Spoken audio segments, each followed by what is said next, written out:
"You're fired." The millionaire's wife snapped at the cleaner in the middle of the grand hall, not noticing her husband was already on the stairs, hearing everything. Iris stood with her arms crossed. Daisy gripped her hands in front of her uniform, trying not to show a tremor. And Ethan paused at the top of the steps when he realized this scene was saying more than it seemed. Before Daisy could respond, he descended a single step in silence, because at that instant, the truth started to emerge. Noticing he wouldn't just walk past, nor pretend he hadn't seen anything. Zara's firm expression softened for a moment. She quickly tried to regain control. Just as rapidly as she'd raised her voice, she straightened her shoulders, looked Daisy up and down, and said she was merely sorting out an internal household matter, nothing that warranted his attention. But Ethan continued descending until he reached the hall's polished floor, stopping a few paces from them. He looked first at his wife, then at the employee, and saw in Daisy's face the kind of tension of someone who'd heard a lot and replied very little throughout her life. "If it's a matter in my home, it deserves my attention," he said, his voice level. Zara took a deep breath and countered that Daisy was overstepping her bounds, poking her nose where it didn't belong, asking questions outside her role, and that she preferred to end it right then. Daisy finally raised her eyes, but spoke softly and carefully. "I didn't touch anything, sir. I just found a folder fallen on the office floor, and when I went to put it away, I saw a document with the foundation's name on it." Zara turned her face immediately. "She's just trying to justify herself." Ethan frowned, because the Vance Foundation wasn't just any name. His father had established it to fund technical training and rehabilitation treatments for low-income families. It was the family project he respected most, and since his marriage, he'd left its social management in Zara's hands, believing she took that area seriously. "What document was that?" he asked. Daisy hesitated, not from fear of answering, but because she seemed to measure each word, careful not to be accused again. "A list of payments, sir, but the amounts were too high, and the names didn't match the reports that sometimes come to reception for signing." Zara stepped forward. "She's not qualified to interpret any document." Daisy didn't back down. She just clenched her hands. "I don't need qualifications to recognize when people are getting paid who aren't on the foundation's list." The silence that followed was more unsettling than any argument. Ethan knew Zara's tone when she wanted to win through attrition, and he also recognized when a humble person spoke the truth, unsure if they'd be believed. He asked Daisy to go to the library and wait for a few minutes. Zara protested immediately. "You're going to listen to this?" he replied, without harshness, but leaving no room for debate. "I'm going to check." When Daisy left, her steps measured, not looking to either side, Zara lowered her voice and changed strategy. She said the employee had already been demonstrating inappropriate behavior, excessive curiosity, too much familiarity with family matters, and that it was a risk to the household's routine and their public image. Ethan listened without interrupting, but the more she spoke, the more he got the impression her words had been prepared long before that day. "You want to fire her because of a folder that fell on the floor?" he asked. "I want to fire her because I don't trust her anymore," Zara retorted. "And I want to understand why you're in such a hurry," he said. For the first time, his wife was speechless. Their marriage hadn't been easy for a long time, but it maintained a known order: formal dinners, events, planned trips, and an increasingly distant coexistence. And perhaps that's why Zara still believed he'd follow his usual pattern: listen little, ask even less, and let it all slide. But that morning, there was a difference he couldn't quite explain. Perhaps it was the way Daisy had held onto her dignity without pleading. Perhaps it was the foundation's name, at the center of a discussion that seemed too simple to be truly simple. "Bring the folder," he requested. Zara crossed her arms. "It's not here, then let's go to the office." The walk there was short and heavy.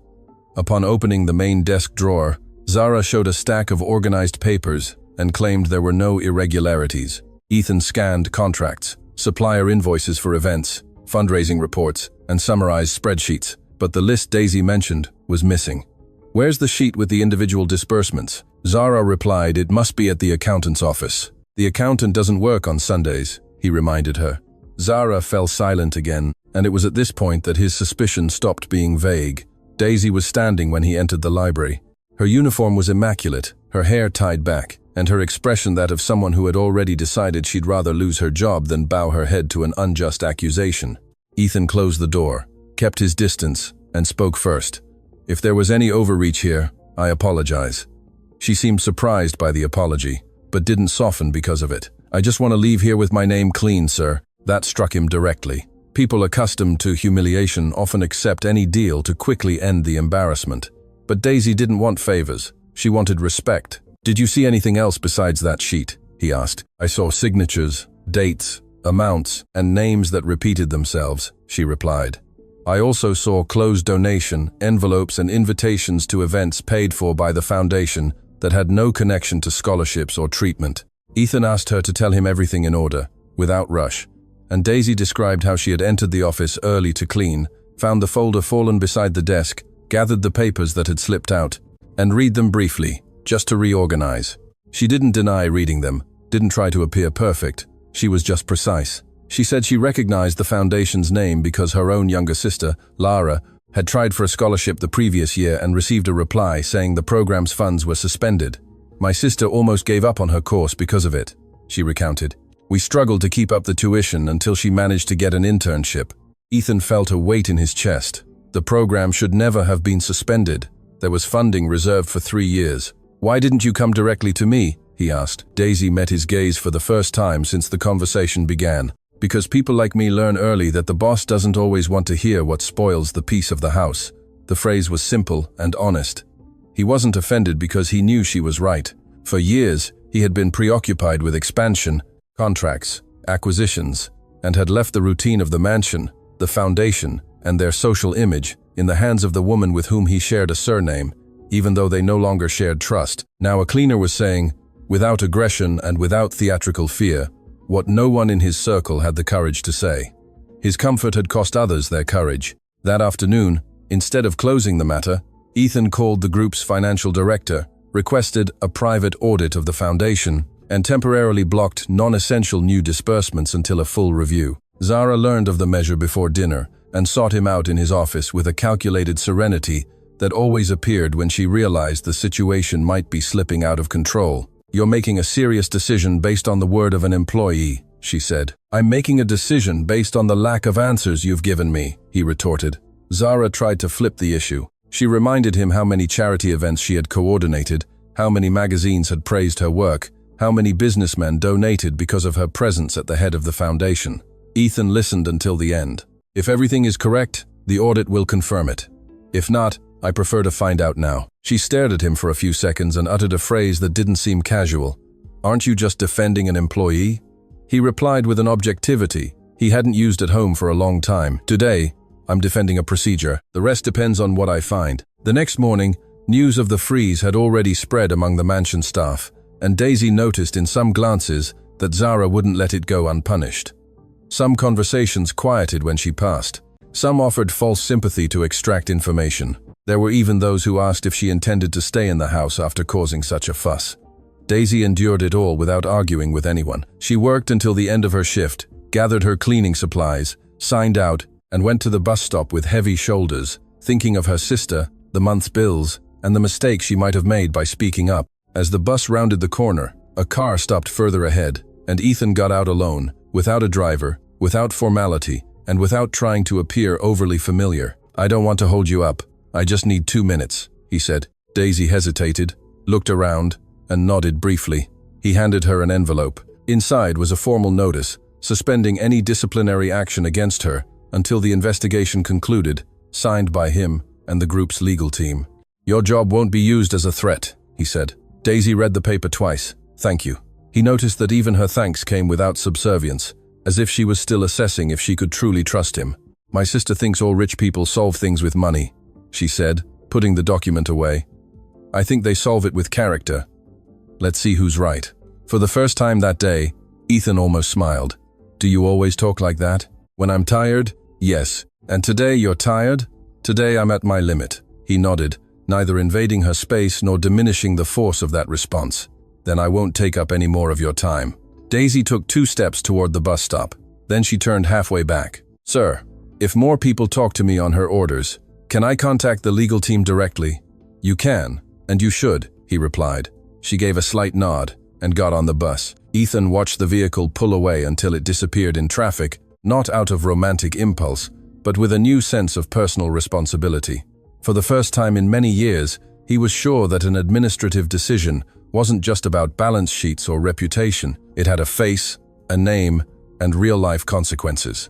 The following days changed both their routines. For Ethan, they started early and ended late, with spreadsheets, closed meetings, old statements, and the gradual discovery that a significant portion of the foundation's money was being siphoned off through inflated event contracts, consultancies with no proven deliverables, and transfers to companies linked to Zara's close associates. It wasn't a one-off error, it was a system. For Daisy, the days grew even longer because in addition to the mansion, she cleaned 2 smaller offices downtown. She studied accounting at night at a private college, and when she got home, she still helped Lara with her internship reports. She didn't tell Ethan all this at once. He discovered it in small pieces. When she was late to sign a document because she was coming from another job, when she appeared with a textbook in her bag, when she commented without drama that she only had a few payments left to put her sister through, and that after that, she'd try to finish her own degree without depending on anyone. There was a firmness in her way of organizing life. It wasn't harshness, it was discipline. This caught his attention more than anything. In the first formal meeting where the legal team requested her testimony, Daisy spoke clearly, indicated dates, described what she saw, pointed out repeated names, and refused any ready-made phrase that would simplify her statement. When one of the lawyers suggested summarizing the situation as an employee's mistaken interpretation, she interrupted politely and firmly. "I would be mistaken if I spoke of what I didn't see. I am only speaking of what I did see." Ethan observed the scene in silence and realized she had more presence than many people accustomed to sitting on a board. After the meeting, he offered to drive her to the station. She refused immediately. "I don't want to cause gossip." "You're right," he replied. The fact that he didn't insist was, for Daisy, the first sign that there might be a difference between genuine kindness and politeness used as power. The following week, however, a bigger problem arose. An old family bracelet disappeared from Zara's closet, and even before any investigation, the rumor reached the staff quarters, with Daisy's name associated with the incident. There were no shouts or public scandals, but the effect was immediate. The housekeeper avoided looking at her, 2 colleagues distanced themselves, and someone had the subtle cruelty to ask if she wouldn't prefer to resign before the situation worsened. When Ethan was informed, he requested a complete inventory of the room, reviewed the entry of service providers, and asked for internal surveillance footage. In less than 2 hours, they discovered the bracelet itself had been sent for repair days earlier, with authorization signed by Zara. The information was enough to end the insinuation, but it didn't erase what had already been cast upon Daisy. At the end of her shift, she handed in her resignation. "I won't stay in a place where my name can be used like that, whenever it's convenient." Ethan read the paper in front of her, leaning against the staff kitchen table, and felt something he hadn't felt in his own home for a long time. "Shame. You don't have to leave," he said. "I know I don't have to," Daisy replied. "I just don't want to stay. I can reverse the situation. You can reverse it on paper, the rest takes longer." There was no bitterness in her voice. There was weariness and a lucidity that left him without an easy argument. He took a deep breath and asked the only question that seemed honest. "What do you need so you won't be disadvantaged?" Daisy thought for a few seconds. "A formal letter stating I was never investigated for theft, a signed recommendation, and all my correct payments." He nodded immediately. "You'll have that today." She then added, surprising him, "And I want my sister to be able to apply for the scholarship again when the foundation reopens. No favors, no privilege, just on merit." Ethan closed the resignation letter and said something unexpected. "If I fix the foundation the right way, no scholarship will be denied for lack of funds to those who deserve it." Daisy held his gaze longer than usual. "If you do that, sir, you'll have done more than many people promised us." It was at that point that their story stopped being just a case of employer and employee caught in the injustice of a wealthy house and began to take a different direction. No longer working at the mansion, Daisy only went to the corporate group when the legal team requested additional information, and in these meetings, she saw a very different Ethan from the distant man who observed everything from afar on the stairs.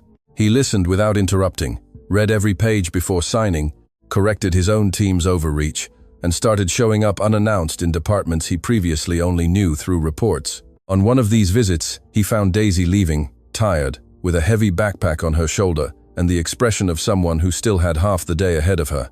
"Are you still going to uni?" he asked. "Yes. Then I'll stop by an office to close out a weekend job," she replied. "When do you sleep?" She gave a half smile. "Tired but real. Whenever I can." He thought before speaking, because he had already understood that any misplaced phrase would be treated by her for what it actually was: sincere help or an attempt at control. "I'm going to a meeting near your college. If you think it's inappropriate, ignore it, but I can drop you off there." Daisy looked at him for a moment and realized he wasn't posing as a savior, nor using the offer as a path to intimacy. He was objective, he was simple. "If it doesn't change your route, I accept." In the car, they spoke for the first time without a legal matter at the center. She recounted working since she was 16, learning early not to ask for more than necessary, that her mother died with her biggest worry being her daughters, and that because of this, she turned responsibility into routine.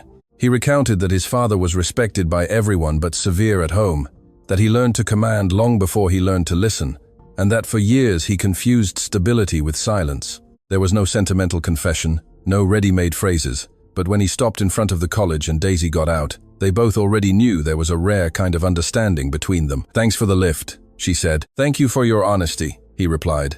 Daisy closed the door, took a few steps, and then turned back just to say something that stayed with him for the rest of the night. "You're better when you talk without sounding like you own the world." He let out a soft laugh, not offended.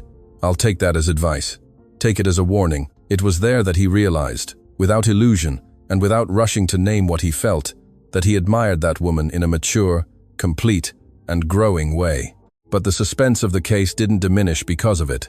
The audit uncovered e-signatures made from the Foundation's computer outside of working hours, payments approved consecutively for interconnected suppliers, and a name that caught the compliance team's attention. A recently opened company, no track record, that had received high sums in just a few months and operated out of a near-empty commercial address. When the legal team investigated further, they discovered the formal partner was a former assistant of Zara's. Ethan then made the decision he had long postponed and filed for judicial separation, not in a fit of jealousy, not as an act of revenge, but because he understood that there was no longer partnership, trust, or common purpose. Zara received the news with external calm and precise coldness.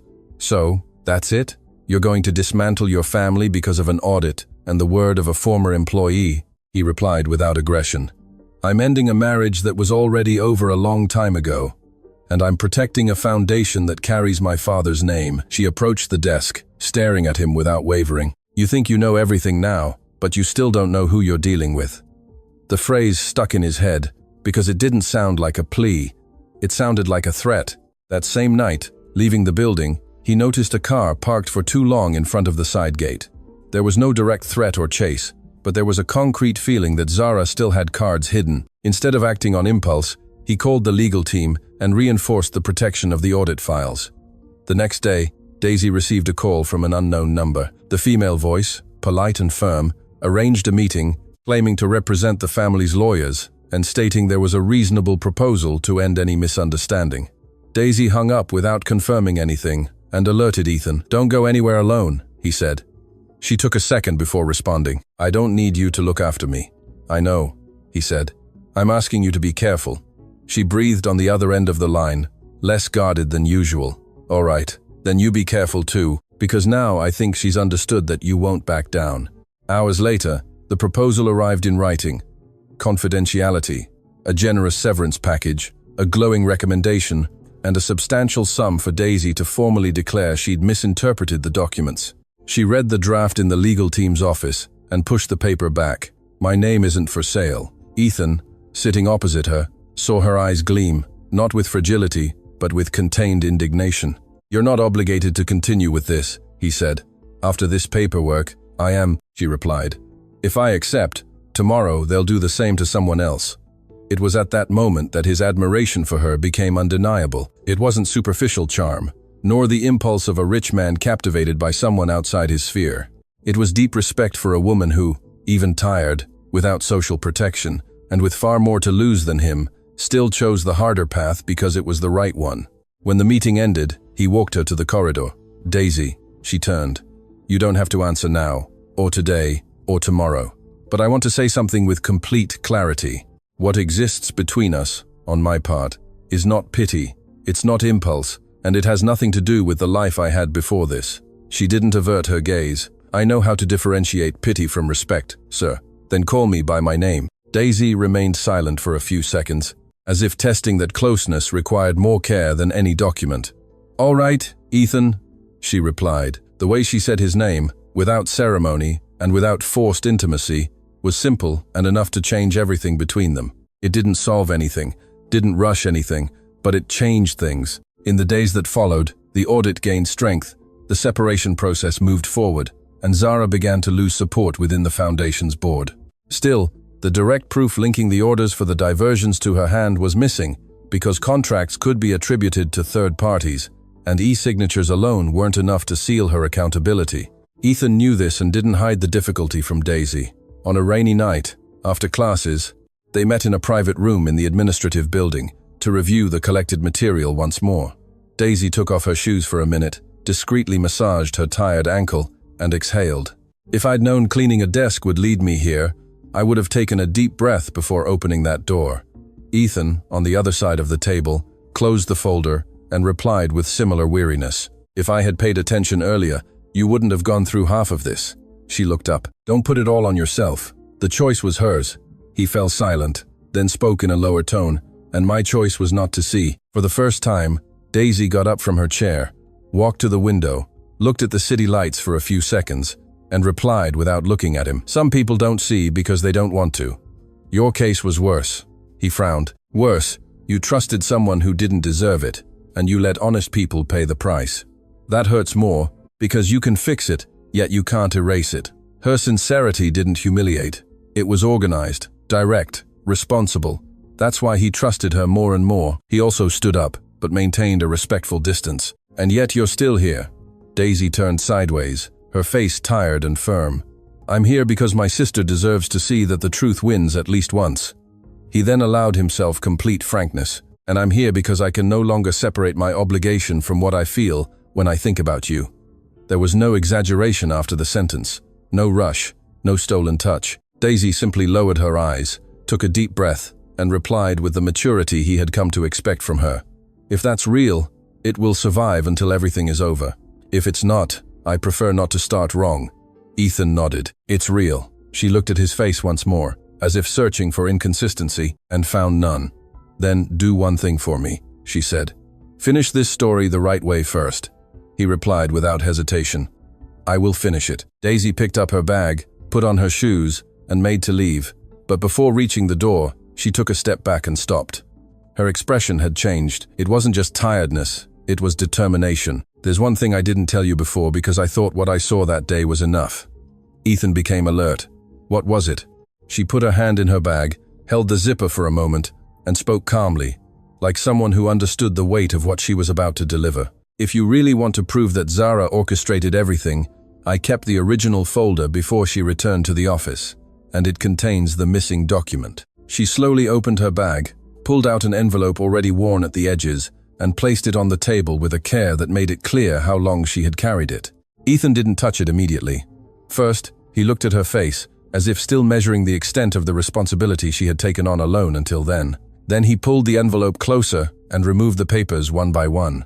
There was the complete list of disbursements, 2 payment authorizations with Zara's physical signature, handwritten notes next to supplier names, a schedule of events with altered values, and, what weighed most heavily on him, a simple sheet, without a letterhead, but direct, on which Zara herself listed who should receive priority, who needed to be kept silent, and which reports could be presented to the board without raising doubts.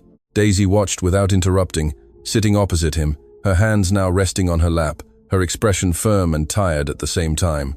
I kept it because I thought they'd say I was making things up, she said. Then I became afraid to show up with it and seem like I had hidden it out of self-interest. Ethan reread the list of names and felt his last doubt disappear. You didn't keep it out of self-interest, he replied. You kept it because you knew that one day they would try to erase what happened.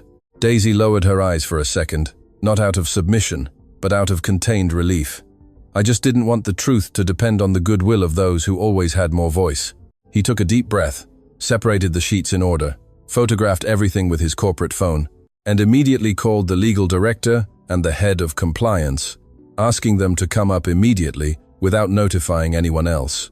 When he hung up, he looked back at Daisy. From now on, you're not alone with this. She nodded slowly, and for the first time since the beginning of that story, let out a weariness more human than firm. I was already running out of strength. Then let me carry this part with you, he said. This time she didn't avert her gaze or respond defensively. She just accepted. Less than 40 minutes later, the documents were registered, preliminarily analyzed, and linked to the internal audit material. The legal team locked the room, collected copies, drafted minutes, and defined the next steps without fanfare, because any noise before the time could give Zara room to react.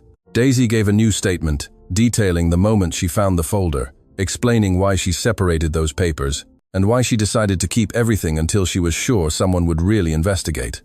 At no point did she try to appear heroic. She spoke like someone who knew the price of each choice. When the meeting ended, it was past 10 p.m. Ethan accompanied Daisy to the building's exit, stopped beside her in the silent hall, and asked if anyone was waiting for her at home. "Just my sister, worried," she replied. "She notices when I sound different on the phone. Can I take you home?" Daisy looked at her watch, then at him. "Today I'll accept, but only because if I take the bus now, my sister will think something's gone wrong." In the car, the silence of the first few minutes wasn't uncomfortable. It was the silence of someone who had gone through a decisive stage and was still trying to organize what they felt. It was Daisy who spoke first. "I thought you'd be angry with me for keeping that." Ethan kept his eyes on the road and replied without beating around the bush. "I was angry about something else." "What?" "Imagining how much you needed to distrust everyone before you trusted me." Daisy leaned her head back against the seat and exhaled, more tired than she wanted to show. "I learned early that trusting too quickly is costly, and trusting me was costly." She thought for a few seconds. At first, it was. Then it started to be worth it. Ethan looked at her just long enough to feel the truth in her answer. Then he returned his attention to the road. "I'm still going to make it worth a lot more." Daisy didn't turn it into a delicate moment, nor an untimely romantic promise. She just asked with her usual honesty, "Are you going to see this through to the end, even knowing it will affect your name, your separation, the foundation, everything?" He replied immediately, "Now I'm no longer protecting my name, I'm protecting what's right." She fell silent, but a small movement of her fingers on her bag strap showed that his answer had reached where it needed to. The next morning, the reaction came sooner than expected. Before 9 a.m., Zara appeared at the holding company building without an appointment, walked directly into Ethan's office, and found the legal team meeting with him. A glance at the table was enough to understand that something had changed. The serenity she usually used as a shield remained on her face, but her eyes lost their calculation for an instant. "I see you've decided to speed things up." The legal director replied that a new stage of the audit required immediate clarification. Zara smiled faintly, a smile that no longer convinced as much as before. Clarification or a show? Ethan didn't raise his voice, nor did he put on an act of authority. He merely pushed one of the copies of the document with her signature forward. "Do you recognize this?" Zara looked, passed the sheet along, and replied that an isolated signature didn't prove context, that it could be authorizations prepared by her assistants, that social management always required flexibility. The head of compliance then showed the bank cross-references, the contracts between linked companies, and the handwritten prioritization sheet. For the first time, Zara took longer to respond. "This is ridiculous," she said. "You're building a narrative." Daisy wasn't in the room at that moment, on the legal team's advice, but her name came up when Zara realized the source of the new documents could only be one person. "It was her," she stated with the contained tone of someone who could no longer command, but still wanted to wound. A resentful ex-employee. Ethan interrupted her before she could continue. "Enough." There was a short silence. "Don't use her name to deflect the focus." Zara stared at her ex-husband as if she knew him less than ever. "You really want to destroy everything?" "I wasn't the one who diverted resources from people who needed them," he replied. "Nor was I the one who tried to ruin an innocent person's name within my own home." The legal team objectively informed her that from that moment, she was formally removed from the foundation's management, and that the documents would be forwarded to the relevant authorities for a full investigation. Zara still tried to negotiate, saying such exposure would affect donors, compromise future campaigns, and stain the Vance family's legacy. Ethan replied with a clarity he hadn't used with her for a long time. "What stains my family's history isn't the truth. It's what you did with it. When she left, she didn't slam the door, didn't shout, didn't make a scene, but left the feeling in the air that, for the first time, she had understood there would be no return." Daisy discreetly followed the progress of everything, because her life continued to demand the same effort as always. Work, college, bills, constant worry about Lara, and the need not to let her own head get lost in the middle of a problem that seemed bigger than her. At night, sitting at the small kitchen table in the apartment she shared with her sister, she explained the whole story for the first time, hiding nothing. Lara listened in silence, her eyes fixed on her, and only spoke when Daisy finished. "You know this is going to change your life, don't you?" Daisy gave a half smile. "I'm just trying to keep it from getting worse." Lara shook her head. "No, you haven't realized yet. You did something that many people with degrees, positions, and important surnames didn't have the courage to do." Daisy poured coffee for both of them and spent a few seconds watching the steam rise from the mug before replying. "Courage and fear walked together the whole time. But you went anyway," Lara said. Then she became serious. "And him?" Daisy understood immediately. "What about him? Do you like him?" Daisy tried to evade the question, but her sister knew her too well. "I respect him a lot," she replied. Lara chuckled softly. "You haven't slept properly since this all started. You talk about him like every word he says matters. And today, you're staring at the wall like you already know your own problem." Daisy also laughed, tired, but lighter. "It's not simple. If it were simple, it wouldn't be you." They were silent for a few seconds until Lara completed in a lower tone. "Just don't let fear decide everything.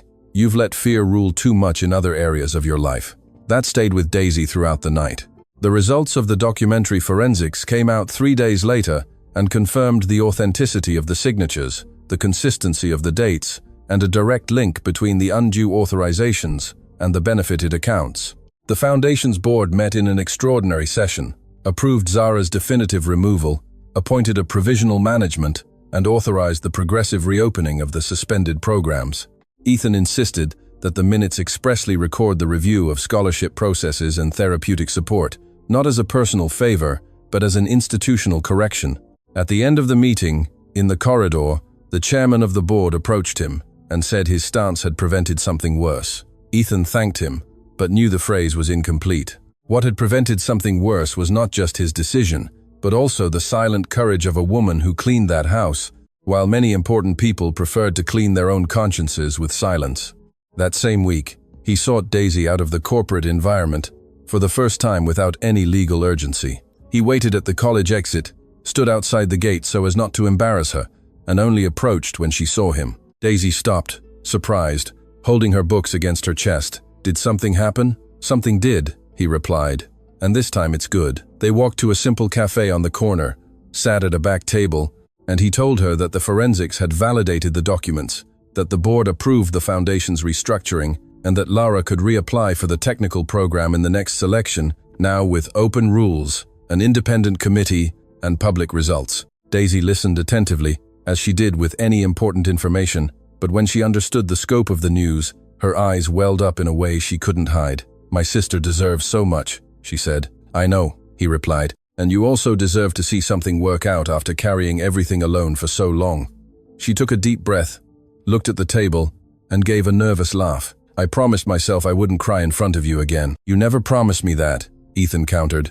Daisy looked up. "Good point." They were silent for a few seconds, and it was a good silence. Mature, full of important things, with no need for embellishment. Then she asked, "And you, how are you?"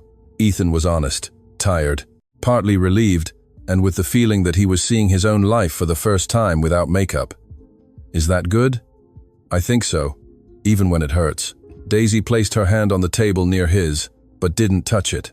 Some pains reorganize things. He smiled, and the smile was more genuine than it had been in months. "You always say little and get it so right."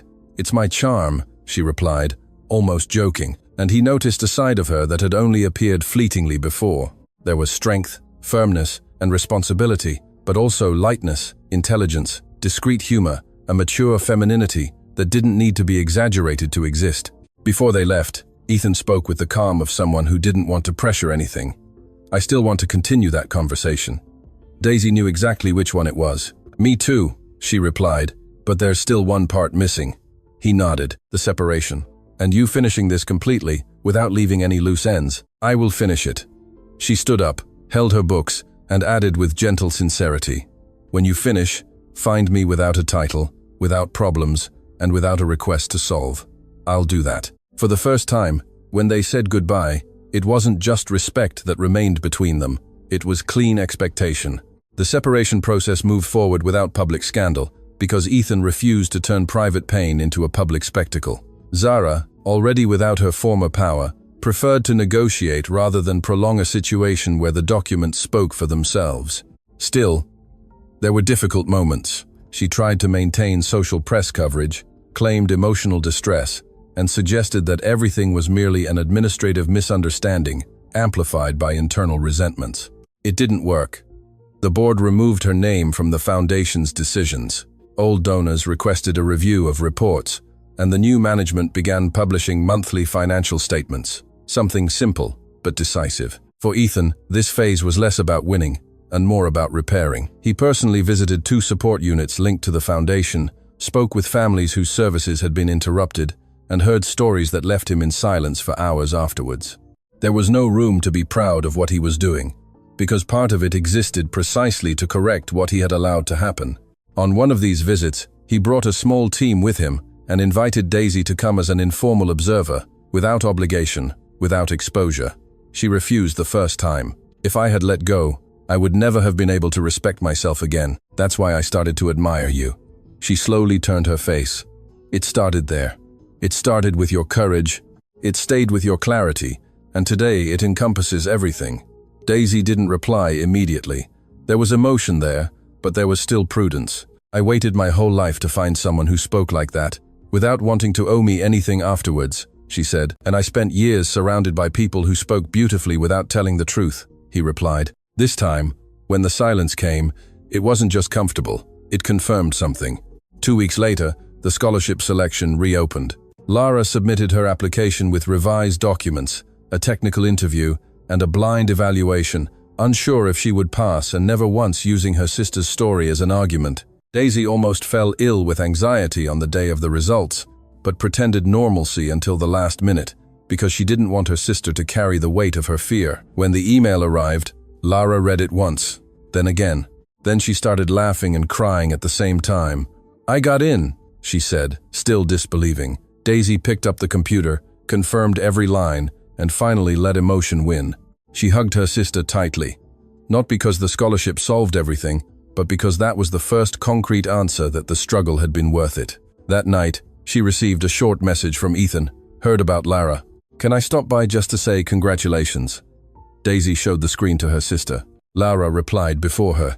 If you say no, I'll go down myself and invite him in. Half an hour later, he arrived with a simple box of sweets from the local bakery, without luxury, without ceremony, and was received in a small, carefully arranged living room where everything spoke of real effort. Lara treated him with immediate friendliness and a curiosity she tried to disguise. So, you're the one who's been keeping my sister from sleeping properly? She said, eliciting a reproving look from Daisy and a contained smile from him. I hope now for a better reason, he replied. The conversation flowed easily, much more easily than Daisy imagined. Ethan listened to Lara's story, spoke of the program's new format, made it clear that the scholarship was earned on merit and not through protection. And when her sister left to take a call, the two were alone for a few minutes. You fit in here, he said, looking around. Not for the objects, but for the life that exists here. Because it's cramped and honest? Daisy asked. Because everything here seems built without lies. She looked into his face, feeling she no longer had the strength or desire to pretend distance all the time. You've changed a lot. I've started, he corrected. I'm still changing. Daisy moved a little closer. That's how I like it. People who are too ready make me suspicious. He chuckled softly. Then I still have a chance. She didn't respond with a joke. You do. A few days later, the separation was officially concluded, without a prolonged dispute, without a return, without a symbolic reconciliation to please third parties. When he left the court, Ethan didn't go to a meeting, nor to the company, nor home. He went to the old mansion's staircase. He stopped at the same spot where he had seen Daisy humiliated weeks before and stood for a few seconds looking at the empty hall. He then understood with a calm lucidity that that place had marked the end of one life and the beginning of another. Not because of the luxury, nor the conflict, but because on that floor he had seen truth enter, where before there had only been appearance. That same afternoon, he sent Daisy a message, asking to meet her without urgency, without documents, without pending matters. She suggested a quiet park near her college, at a time when she would have already finished class. When he arrived, she was sitting on a bench with her bag beside her, and her hair still tied back in her usual practical style. She stood when she saw him, and the old weight between them was gone. There was history, there was respect, there was choice. "So you finished completely?" she asked. "I finished," he replied. "No loose ends?" "No loose ends." Daisy nodded slowly, as if checking internally everything he said. "And now?" Ethan approached close enough to be clear, but not invasive. "Now I want to get to know you without fear, without differences in position, and without being rushed." Daisy held his gaze and asked the last question she needed to ask. "Can you like someone who will disagree with you, correct you, and not accept being put in a lesser place?" He replied without hesitation. "That's exactly why I like you."